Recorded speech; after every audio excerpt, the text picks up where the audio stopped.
शहनशाह अफरीदी का प्रोग्राम तब बना जब इसने लाहौर कलंदर को 2 बार चैंपियन बनाया। शहनशाह अफरीदी का प्रोग्राम तब बढ़ा जब इसने लाहौर कलंदर को दोबारा से पुराना पाकिस्तान में लेके आया।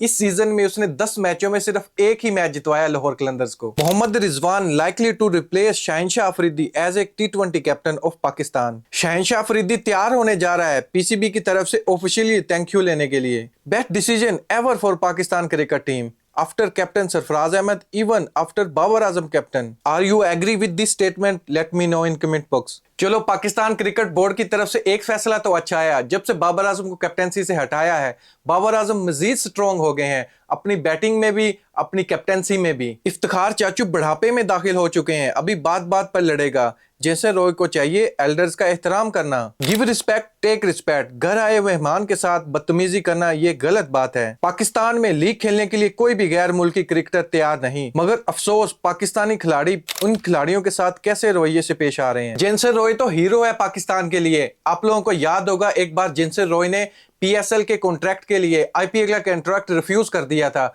वो चाहता था कि मैं एक अच्छी लीग खेलूं, पाकिस्तान के पास बेस्ट बॉलर्स हैं, मैं उनके सामने खेलना चाहता हूं जिससे मेरी क्रिकेट इंप्रूव होगी। IPL में नहीं गया, वो PSL खेलने आया और आज पाकिस्तानी खिलाड़ी उसके साथ इतना बदतमीजी से पेश आएंगे। चाचा इफ्तिखार को सोचना चाहिए उस पर, वो कितनी गलत हरकत कर रहा था।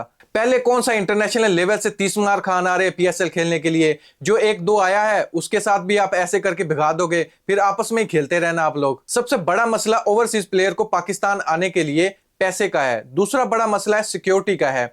वो अपने आप को महफूज नहीं समझते। आप बाहर तो महफूज कर लोगे, ओवरसीज प्लेयर जो ग्राउंड में मौजूद है वो कैसे महफूज रहेंगे? क्या पाकिस्तानी खिलाड़ी उनके साथ लड़ेंगे?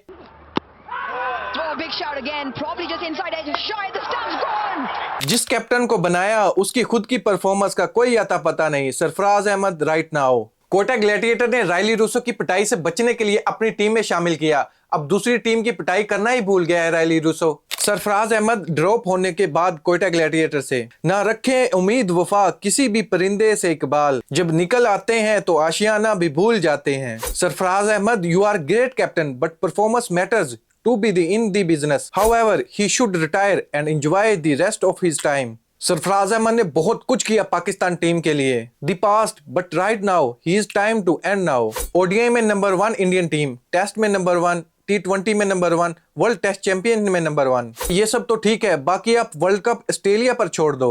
You keeps your ranking, Australia will keeps the World Cup trophies. Champion trophy winner Pakistan, World Cup T20 winner England, ODI World Cup winner Australia, World Test Championship winner Australia.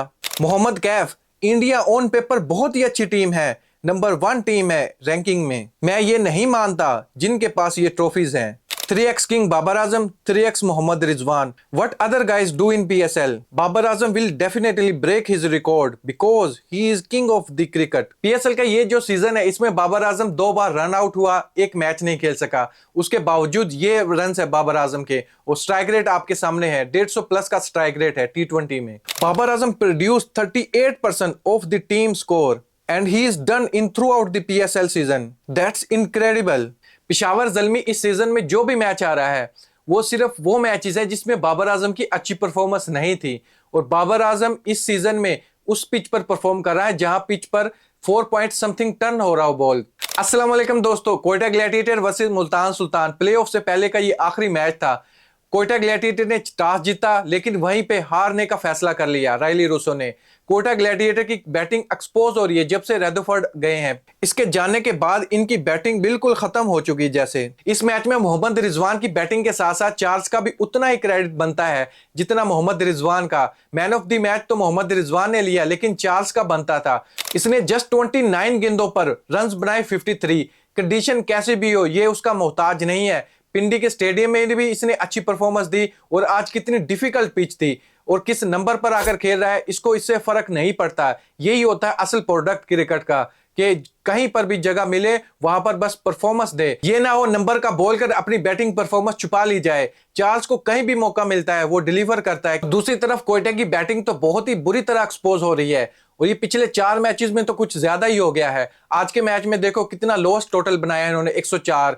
Karachi king के अगेंस्ट क्या बनाया था, 118। उससे पहले 120। ये वो matches है जो प्लेऑफ से पहले ये 4 मैचेस खेले गए हैं। जब रायली रूसो पहले 2 मैच खेला कोटा की तरफ से एज ए कैप्टन, तब ये माना जा रहा था कि यही है मुकद्दर का सिकंदर, यही कोटा को चैंपियन बनाएगा। लेकिन अब ये पिछले 4 मैचेस को देखा जाए तो रायली रूसो की कैप्टनसी सबसे बुरी चल रही है इस टाइम। उससे बुरा कोई खेल ही नहीं खेल पेश कर रहा। ये तो ऐसे हो गया जैसे शहनशाह अफरीदी को कैप्टन बना दिया गया पाकिस्तानी टीम का, और बाद में उसकी परफॉर्मेंस कैसी थी ये आप लोग जानते ही हैं। ये भूल जाते हैं ये कैप्टन किसकी वजह से मैच जीत रहा है। बस ये याद रहता है कि इसकी कैप्टनसी में मैच जीते हैं और इसी कैप्टनसी की वजह से ये हमें ट्रॉफी मिली है। लेकिन जो पीछे उसके हिस्ट्री होती है, प्लेयर्स ने कैसी परफॉर्मेंस दी है, उसको सभी इग्नोर करना शुरू कर देते हैं। लाहौर कलंदर की तरफ से राशिद खान एक ऐसा प्लेयर था जो लाहौर कलंदर को 39% मैच विन करवा के दे रहा था, सिर्फ एक अपनी बॉलिंग की परफॉर्मेंस की वजह से। लेकिन एंड ऑफ द डे उसकी बॉलिंग का सारा क्रेडिट शहनशाह अफरीदी ले गए। वो बात होती है जब मैच हारते हैं तो राशिद खान के बारे में बात करता है, लेकिन ये जब जीत रहे थे 2 बार चैंपियन बन गए, ये माना जा रहा था कि शहनशाह अफरीदी की कैप्टनसी अच्छी है जिस वजह से लाहौर कलंदर जीत रहा है। लेकिन उसके बावजूद जब फखर जमान की जो परफॉर्मेंस थी पिछले सीजन में, उससे पहले राशिद खान की, उस पर कोई बात नहीं कर रहा था कि इनकी वजह से मैच जीते हैं, ना कि शहनशाह अफरीदी की कैप्टनसी की वजह से मैच जीते हैं। लास्ट सीजन में कुछ खास बॉलिंग नहीं थी शहनशाह अफरीदी के, और उससे पीछे भी हारिस रऊफ भी बहुत ज्यादा रन खा रहे थे। कैप्टनसी क्या है पाकिस्तान की तरफ से, वो तो मोहम्मद रिजवान से सीखे। आज का जो मैच था कितना टर्न हो रहा था बॉल, लेकिन टॉस जीतकर रायली रूसो ने पहले बैटिंग की दावत दे दी मुल्तान सुल्तान को। ये कितनी बड़ी गलती थी उसकी। लेकिन मोहम्मद रिजवान आए चैंपियन लाइक चैंपियन, ये बात है मोहम्मद रिजवान की, और वो खेलते भी है चैंपियन के तौर पर।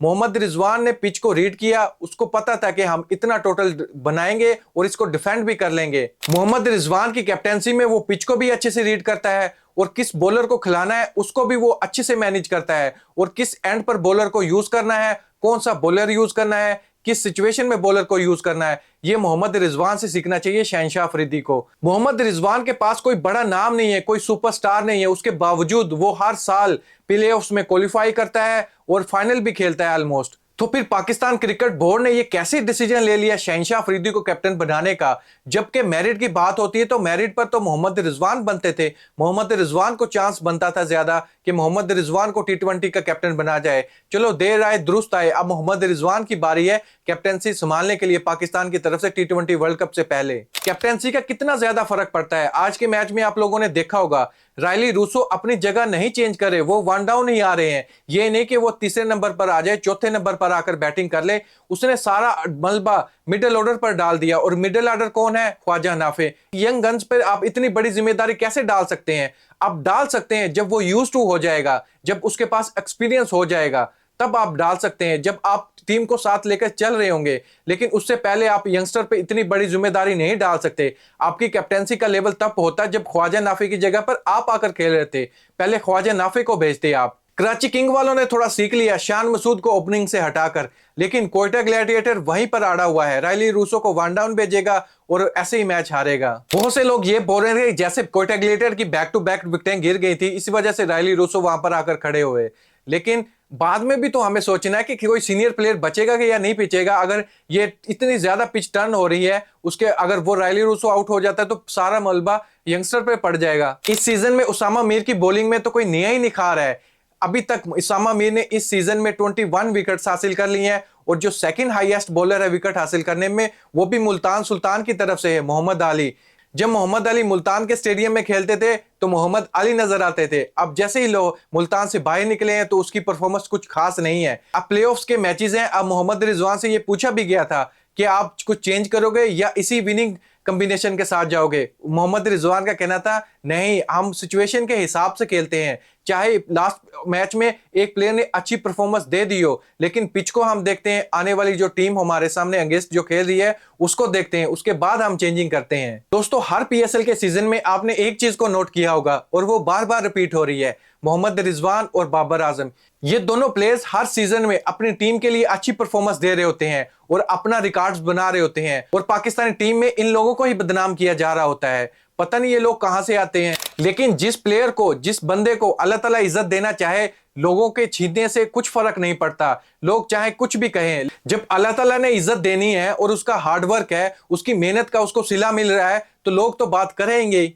अभी आप लोगों ने देखा होगा PCB के नए चेयरमैन है मोहसिन नकवी, उसने ये फैसला किया है कि शहनशाह अफरीदी को कैप्टेंसी से हटा दिया जाए पहले वर्ल्ड कप से, क्योंकि शहनशाह अफरीदी की कोई खास परफॉर्मेंस नहीं है। और जो आने वाले मैचेस है शहनशाह अफरीदी की पाकिस्तान टीम की तरफ से, वो जो टीम होगी वो बहुत वीक है। न्यूजीलैंड के सामने जो खेलेंगे सी टीम आएगी, फिर जाएंगे जिम्बाब्वे में, फिर स्कॉटलैंड के साथ। ये कोई बड़ी टीम नहीं है जिनके सामने शहनशाह अफरीदी की कैप्टेंसी एक्सपोज हो जाए दोबारा। तो इस वजह से मोहसिन नकवी के करीबी जराये से यह पता चला कि शहनशाह अफरीदी को अब कैप्टेंसी से हटाया जा रहा है, यानी जैसी करनी वैसी भरनी। शहनशाह अफरीदी को कैप्टेंसी एक्सेप्ट ही नहीं करनी चाहिए थी। अगर बाबर आजम के पीछे खड़े होते, बाबर आजम की कैप्टेंसी में सपोर्ट करते, तो बाबर आजम आज इसके पीछे खड़े होते। लेकिन बाबर आजम ने अपनी बैटिंग परफॉर्मेंस से यह तो हमको बता ही दिया कि मेरे खिलाफ कितनी प्रोपगंडा चल रहा था मीडिया पर बैठकर, और कैप्टेंसी कितनी खूबसूरती से कर रहे हैं पीएसएल में। दोस्तों इन सब पर आपका क्या ओपिनियन है, कमेंट बॉक्स में मुझे जरूर बताइएगा। Thank you.